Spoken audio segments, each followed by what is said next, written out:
Monkeypox and measles remain infectious diseases of concern, posing serious risks to public health, particularly among children.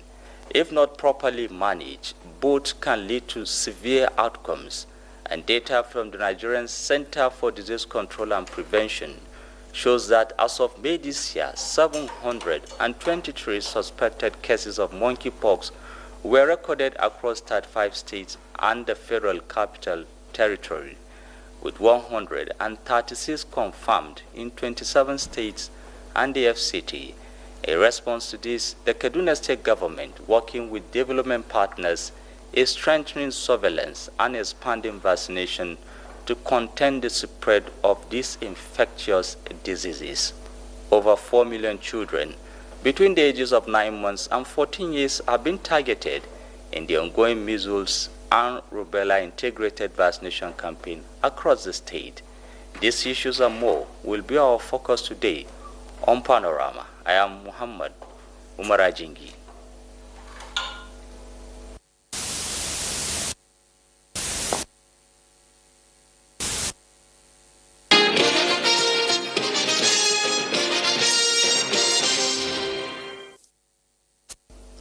In a decisive move to tackle Nigeria's persistent security challenges, President Bola Ahmed Tinubu has carried out a major shake-up in the nation's military leadership, replacing all the service chiefs and the Chief of Defense Staff.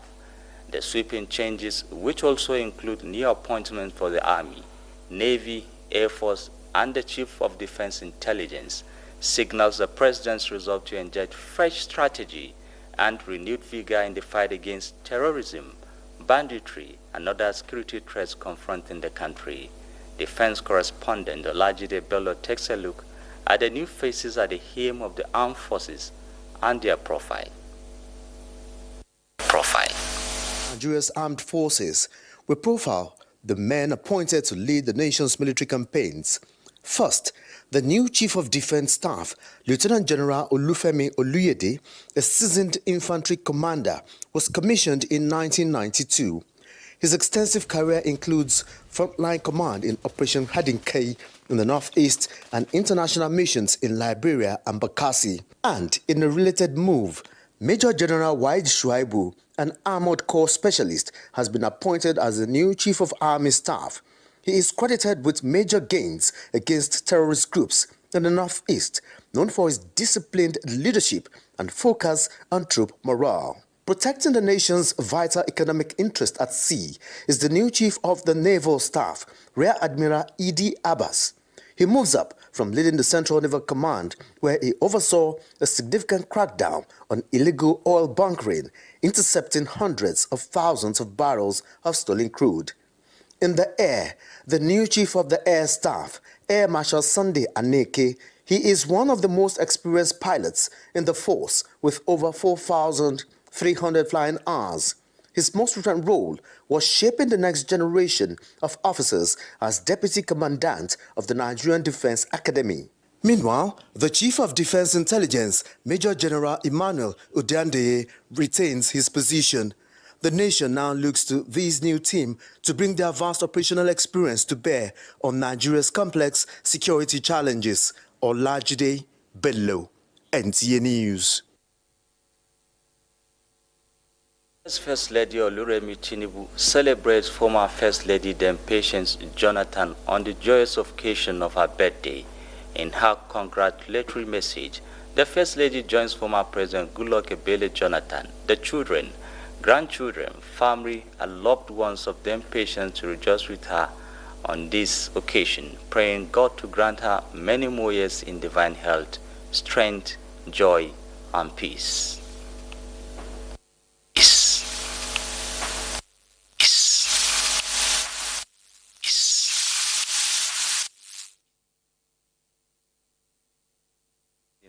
Issues fresh warnings on imminent floods in several parts of the country. Correspondent Mina Daniels files in this latest news on what is being done by affected states to mitigate the impact. Shows above normal rainfall in parts of the north central and south-south regions, raising red flags for urban and riverine flooding. because of the geographical position of Nigeria. It's prone, and every Nigerian should know this, because we have 2 transboundary rivers in Nigeria. To reduce the risks, several states are ramping up efforts. In Anambra, the government has begun clearing blocked drainages and relocating residents in low-lying areas. In Lagos, emergency agencies are on high alert. Almost all our channels along Lekki are presently undergoing maintenance, as well as the swales that we have along the express. This flooding mostly is operating, they are caused by human negative behavior. You can see somebody just erecting buildings on the drainage system. The National Emergency Management Agency, NEMA, is coordinating with state governments and international partners to pre-position relief materials and enhance early warning systems. I think this issue of increasing risk of losses from flood is not unique to Nigeria. It's happening across the world, in developing countries and developed countries. We should not build valuable assets, human settlements in floodplains. Proactive flood mitigation is no longer optional, but essential. In Abuja, Mina Daniel, NTA News. Human Rights Commission has called for stronger collaboration among security agencies, government institutions, and humanitarian actors to protect the rights of internally displaced persons, refugees, asylum seekers, and returnees in the Northwest. The Executive Secretary of the Commission, Tony Ojukwu, made the call at a training session in Kano. Fatima Sanusi tells us more. Human Rights Commission Project 2025 aims to strengthen human rights and humanitarian responses for displaced populations affected by insurgency, conflict, and environmental challenges. The Executive Secretary represented said the project is currently being implemented across 11 states with human rights monitors and community protection action groups documenting protection issues and referring cases to relevant agencies for timely action. The essence of those projects is to get the information to enable programming and need analysis for qualitative intervention to mitigate the challenges that pertain to IDPs. He emphasized that these challenges go beyond humanitarian needs. They represent violations of fundamental human rights that require coordinated intervention. He urged all partners to identify overlapping efforts, build stronger networks, and maintain a unified approach in protecting the rights and dignity of displaced persons across Nigeria. In Kano, Fatima Sanusi Arai, NTA News. The government, in collaboration with its development partners, is intensifying efforts to curb the spread of infectious diseases through improved surveillance and vaccination, with more than 4 million children aged between 9 months and 14 years being targeted. The report.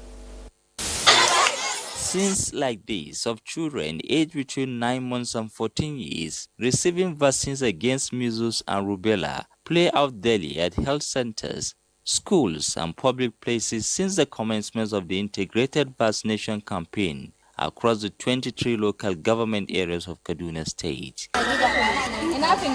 According to research, measles remains a childhood disease that is contagious and capable of spreading rapidly among unvaccinated children. The measles standalone vaccine has about 80% seroconversion, but with this one, we are saying 95%. That means if you vaccinate at least 100 children, you are sure 95 of them will have been protected against measles infection. Some of them, the parents are not enlightened, and so they are discouraging the children from participating.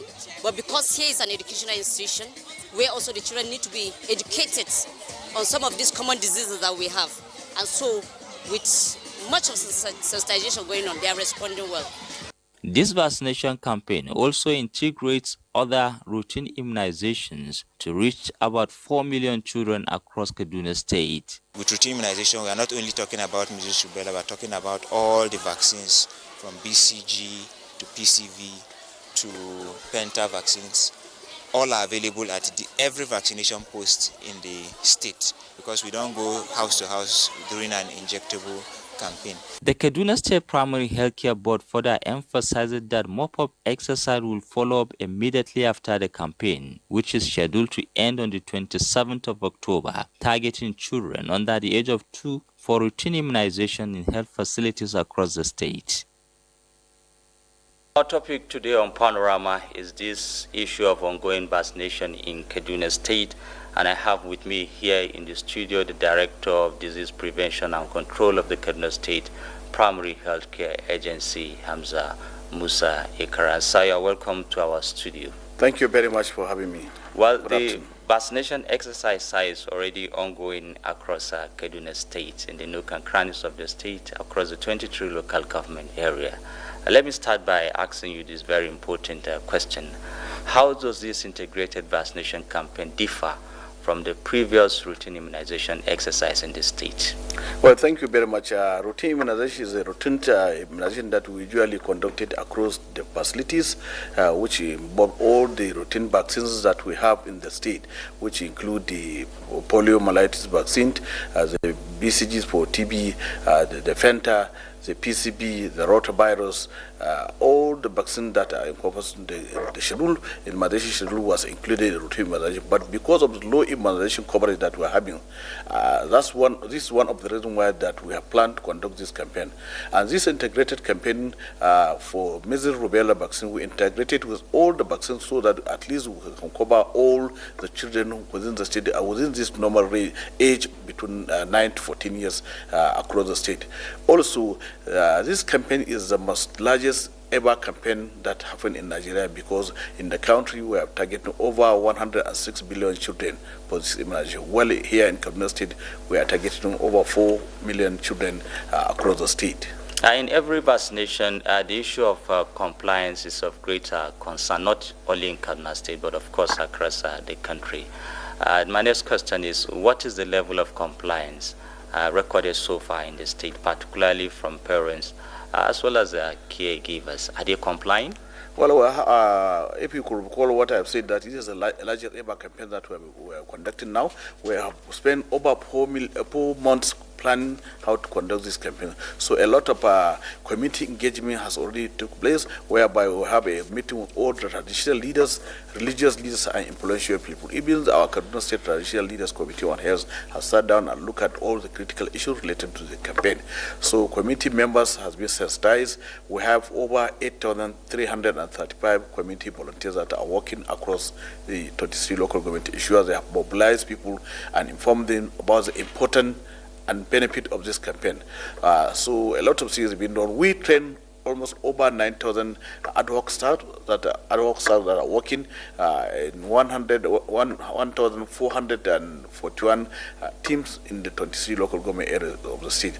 So our development partners and the government, we are all working across to ensure that all this level of non-compliance, vaccination, all this type of issue has been resolved within the period of this campaign. So the level of compliance now, I say, we are having over 95% compliance in the state, despite the fact that there is some pocket of non-compliance, which we are working to ensure that we resolve all this compliance in some schools and some communities.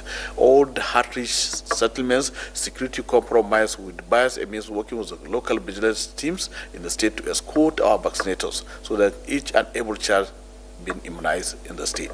This brings me to my next question. As Kaduna State, of course, is large, with 23 local government area, 3 geopolitical zones, there are villages, there are hard-to-reach areas. What are the measures being put in place by the state government as well as the development partners, because development partners are key in this, to ensure that eligible child, no child is being missed, especially in the hard-to-reach areas, particularly, let's say, of Kajuru, Chukun, and the rest? Well, we have already have we have developed a proper plan and schedule to at least reach all these hard-to-reach and security compromised settlements in the state, like Birnungwari, Igebi, Giwa, Chikun, Kajuru, Kachia, and some areas where we have pocket of security issues. So we have already worked. Well, we understand that Birnungwari is now generally peaceful. I think. Yes, we will not take it for vaccine. granted, but at least we are working with the security agencies in the state and other local security in the community to ensure that they escort our personnel so that each and every child be immunized in these areas at least. Also, you know, traditionally they play a very important role because they know each and every place. So we are working together with them to ensure that all children within this age are immunized with these vaccines. As while the background reporter was earlier running, the reporter made mention that there's a mop-up exercise after the campaign ends on the 27th of October. Can you shed more light on what parents should expect during that period of the mop-up exercise? Yeah, for now, as we have said, we are going to spend 10 days for the period of the main exercise. So now, as we are the 6 days, we have now over 3 million children in this. So you see, if you look at the balance and our target children, we have over 1 million. But we are expecting by the Thursday we'll complete the exercise. But still, we know we may have a lot of places that because of one reason or the other, all the children are not around all this type of issue. So we have already set aside 2 days to ensure that we mop up these children where those that were not be able to. Will 10 days be enough for the mop-up exercise? No, it's 2 days for the mop-up exercise. Okay. Well, the actual exercise is 10 days. So making the total days of 2 days for the mop-up exercise, while 10 days for the main implementation exercise. Thank you very much at this point, sir, for coming. We wish you success in this great program of trying to save the lives of the future generations of this country. Thank you. We wish you all the best, and at this point, we wish parents and caregivers will comply. Thank you. And then moving on, the national chairperson of the Women Wing of the Christian Association of Nigeria says Nigeria's culture, traditions, and ethnic groups should be seen as a source of unity and strength for national growth and service to God. She made the call at the 31st Annual National Convention held in Kaduna, where participants discussed ways to promote peace, inclusion, collaboration among women in the church and, of course, in the society. Haruna Muhammad reports.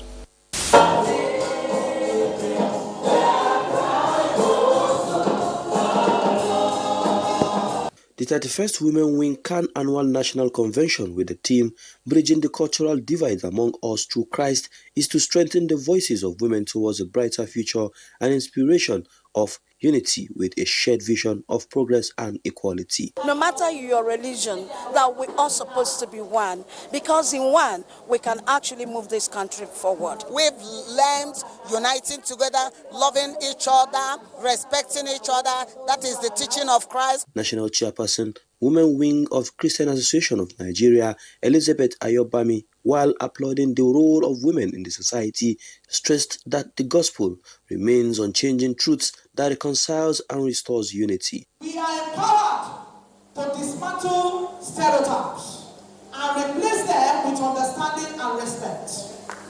Promote peaceful, constructive dialogue across cultural lines. The Deputy Governor of Kaduna State, Hadiza Sabuwa Balarabe, appreciated Khan for their prayers, stability, and peace in the state and the nation. She assured the Association of Government's support to women empowerment programs at the state and the national level to shape the society that opens the doors of peace. It challenges us to rise above every barrier that separates us and to embrace the unity that Christ commands. It also aligns with our collective pursuit of peace, understanding, and national renewal. Special prayers were held for government at all levels. Haruna Mohammed, NTA News. I'll now go for a short break. Don't go away.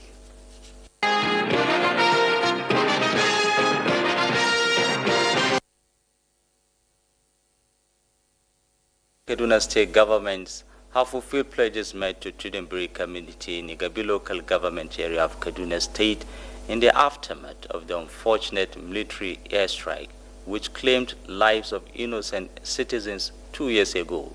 Haruna Muhammad visited the area recently and now reports that the community, which was lacking in social amenities, is now developed to an urban area. Tudunbiri, a sparsely community outskirts of Kaduna. The community made screaming headlines following unintentional airstrike by Nigerian military chasing suspected kidnappers. President Bola Ahmed Tinubu represented by Vice President Kashim Shettima in company of Governor Obasani on sympathy visit, pledged to collaborate with Kaduna State government to rebuild the devastated community. Today, Tudumbiri village is healing from the incident with new social amenities, skills acquisition center, and housing, a pledge made and fulfilled by the government. Abdullahi Musa survived the incident while Daudat Barde, a farmer, and Hadiza Abubakar, both living in Tudumbiri, say medical care is now within reach, unlike in the past. We now have potable water, hospital, and motorable road. The government also promised houses, which are still ongoing. We await when they hand it to us. People outside the community, Atudumbiri community, they usually used to come here. We check them. People like from Afaka, Bunu, airport. From new blocks of classrooms to skills acquisition programs, life in Tudumbiri is slowly finding rhythm again. The community's resilience remains a shining example of strength. I still do remember the incident, but the transformation also gives many of us relief. Thank you to President Bola Ahmed Tinubu and the Governor of Kaduna State. From tragedy to transformation, Tudumbiri today stands not only as a reminder of loss, but a testament to the power of compassion and government responsiveness in the face of despair. From Tudumbiri, in the Gabilu Government area of Kaduna State, I am Haruna Mohammed, NTA News. And now it's time to join Peter Obo for the latest in the world of sports. Let's begin with today's federation elections, as various sports federations are set to elect their president at the Moshood Abiola National Stadium, Abuja. These elections are crucial for the development of sports in the country. Meanwhile, the Super Falcons of Nigeria on Friday defeated Benin Republic 2-0 in the first leg of their qualifiers for the 2026 Women's African Cup of Nations WAFCON. The Super Falcons began the journey to defend their WAFCON victory with an overwhelming performance against the Benin Republic side. Elsewhere, Nigerians Flamingo aim to secure its spot in the round of 16 as they face Samoa in the final group match at the ongoing FIFA Under-17 Women's World Cup. The team must win by at least 1 goal or 2 goals to ensure their advancement to the knockout stages. Meanwhile, the second leg preliminary match of the CAF Champions League between Rivers United and Mozambican team Black Bulls will be held today at the Goswell Akpabio International Stadium. Rivers United needs to win by a minimum of 2 goals to move on the rewarding group stage. Lastly, in the English Premier League, Fulham is set to compete against Newcastle United, while Chelsea will face Sunderland. And Liverpool aims for a win over Brentford, given their recent performance and historical strength against them. With Sport Updates, Peter Oibo, NTA News. The size of our bulletin today on Panorama. Thank you very much for watching. Goodbye.